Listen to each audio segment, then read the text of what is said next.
Assalamualaikum warahmatullahi taala wabarakatuh. Alhamdulillah, syukur kita kepada Allah Subhanahu wa taala kerana telah memberi peluang kepada kita untuk sama-sama memasuki bulan Ramadan, bulan yang berkat, bulan yang mulia ini. Dan alhamdulillah, kerana Allah telah memberikan kesihatan yang baik kepada kita sehingga kita dapat melepasi separuh daripada bulan Ramadan ini. Para muslimin dan muslimat yang dikasihi Allah sekalian, kini Ramadan 1443 Hijrah telah pun melebihi separuh bulan, 15 hari, dan kita pun telah melalui nuzul Quran. Dan tibalah masanya untuk kita sama-sama mengejar Lailatul Qadar, kerana Lailatul Qadar ini kita semua tahu bahawa terdapat banyak sangat kelebihan yang perlu kita kejar untuk kita sama-sama mendapat manfaatnya. Dan ini sebagaimana yang telah dinyatakan bahawa malam Al-Qadar ini adalah kebaikannya melebihi 1000 bulan, iaitu bersamaan dengan 83 tahun. Dan ini dicatatkan di dalam Al-Quranul Karim, surah Al-Qadar ayat 3. Auzubillahi minasyaitonirrajim. Lailatul Qadri khairun min alfi syahr. So daripada sini untuk peringatanlah kepada diri saya sendiri dan juga untuk para muslimin dan muslimat yang dikasihi Allah. Marilah sama-sama kita berusaha untuk mencari Lailatul Qadar dengan melaksanakan saranan-saranan yang telah diberikan oleh Rasulullah sallallahu alaihi wasallam dan oleh para ulama kita.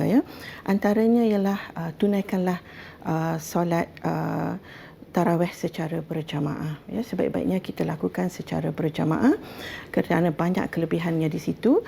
Namun sekiranya kita tidak dapat melakukan secara berjamaah kerana halangan yang tertentu, maka lakukanlah secara bersendirian. Jangan kita abaikan perkara ini sehingga kita meninggalkan solat tarawih tersebut. Ketika kita melakukan solat tarawih ini, pastikan kita cuba untuk menjadi lebih baik, iaitu daripada sebelum ini kita buat sambil lewa sahaja. So sekarang ini kita cuba untuk lebih prihatin dan lebih bertanggungjawab dalam melaksanakannya. Begitu juga kalau sebelum ini kita lakukannya dengan penuh dengan kelalaian, maka kali ini kita cuba untuk fokus dan kita cuba untuk khusyuk ketika solat. Begitu juga kalau sebelum ini kita melakukannya kerana ada rasa riak, maka kali ini kita buangkanlah keegoan tersebut, kerana keikhlasan kita kepada Allah Subhanahu wa taala akan mengganjari kita dengan pahala yang sangat banyak untuk kita bawa, untuk kita bekalkan, menjadi bekal kita ke hari akhirat nanti. Begitu juga pada masa ini, peruntukkanlah masa yang lebih banyak untuk kita memperbanyakkan berzikir, bersalawat dan juga beristighfar. Para muslimin dan muslimat sekalian, perkara ini memang kita sudah lakukan. Jadi kali ini saya hanya ingin untuk mengingatkan kembalilah pada diri saya dan juga kepada para muslimin atau pendengar sekalian. Pertama, kita memperbanyakkanlah membaca Al-Quran. Cuba kita untuk memahami isi kandungan Al-Quran tersebut. Kalau target kita sebelum ini kita hanya baca satu muka surat atau dua muka surat sahaja daripada Al-Quran itu, kali ini kita cuba target untuk kita dapat lebih banyak daripada itu. Dan kemudiannya kita lihat, kita cuba untuk banyakkan bertasbih, bertahlil, bertahmid kepada Allah Subhanahu wa taala. Kita pertingkatkanlah zikir-zikir tersebut, seumpama subhanallah walhamdulillah wala ilaha illallah wallahu akbar, ataupun apa sahaja yang mudah bagi kita. Sebab apa? Kerana zikir-zikir ini, tasbih, tahlil dan tahmid ini, dia akan memperdekatkan lagi diri kita kepada Allah, mempertingkatkan lagi keyakinan kita dan keimanan kita kepada Allah Subhanahu wa taala. Begitu juga dengan bersalawat kepada Habibullah Rasulullah sallallahu alaihi wasallam.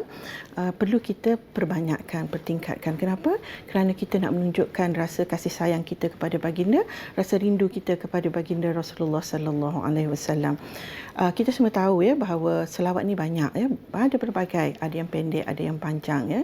Kalau kita mampu untuk membaca selawat yang panjang, bacalah. Kalau tidak, kita ambil yang pendek. Contohnya ialah Allahumma salli ala sayyidina Muhammad, ringkas ya. Ada para ulama menyarankan kepada kita supaya kita dapat berzikir ya berselawat dengan selawat yang pendek tadi sebanyak 50,000 kali sehari. Masya-Allah, tabarakallah ya. Bagi mereka yang mampu melakukan demikian, walau bagaimanapun kita doakan agar saya dan diri tuan-puan sekalian juga termasuk dalam kalangan mereka yang mampu melakukan demikian. Selain daripada itu juga ya, perbanyakkan istighfar. Istighfar juga ada panjang dan pendeknya.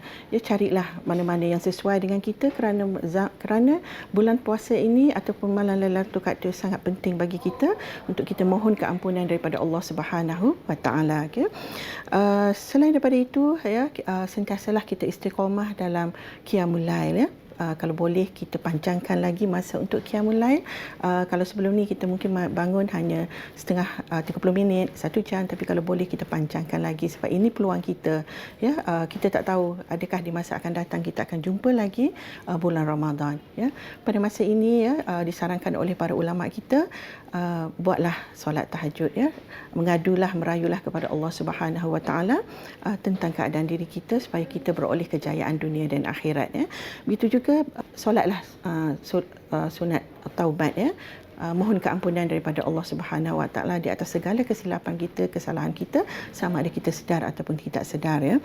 Tambahkan lagi dengan solat istikharah ya, supaya Allah menunjukkan kita jalan yang terbaik dalam kita menelusuri kehidupan kita.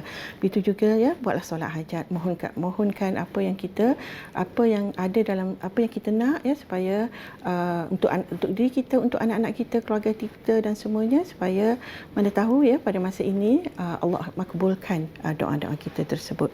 Dalam beribadah juga ya, kita jangan lupa tanggungjawab kita dalam kehidupan seharian kita ya, dalam kita berumah tangga, dalam kita berkerjaya ya, dalam kita menjalani kehidupan bermasyarakat dan sebagainya. Tunaikan kesemua perkara tersebut dengan sebaik-baiknya ya.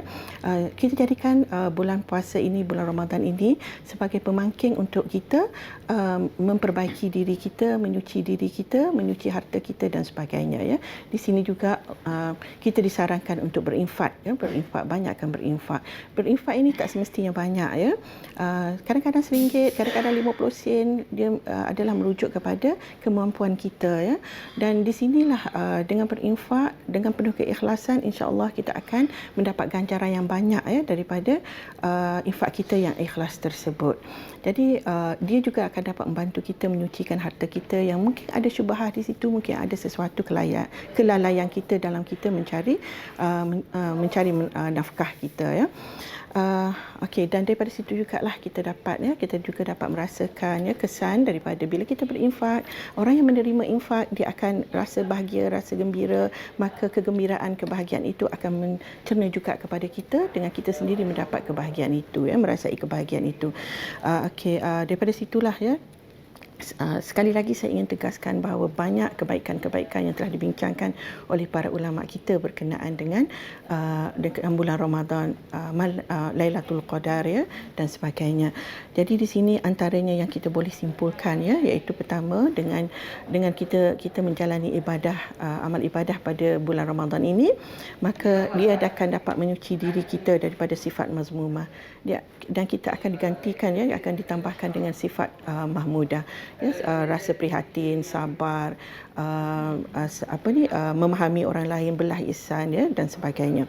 Kita juga dapat amal ibadah ini juga akan dapat melatih diri kita dan memberi kesan kepada diri kita secara fizikal dan juga secara spiritual, meliputi emosi kita, meliputi kognitif kita dan sebagainya. Okay? Dan yang paling penting sekali ya, bulan Ramadan ini dia akan mengajar kita, melatih kita untuk kita berkemampuan dalam mengawal diri kita ya, self control, supaya kita dapat menghindarkan diri kita daripada gangguan-gangguan psikologi yang sekarang ini dihadapi oleh ramai orang di dalam masyarakat kita. Okey, itu sahaja ya pendek kata ibadah puasa dan amal ibadah yang diistiqamahkan di sepanjang bulan Ramadan, dan selepas bulan Ramadan ataupun sebulan bulan Ramadan dia akan mampu mengubah seseorang itu menjadi lebih baik, dan justru itu kejarkanlah kelebihan tersebut. Sekian, wabillahi taufik. Wassalamualaikum warahmatullahi taala wabarakatuh.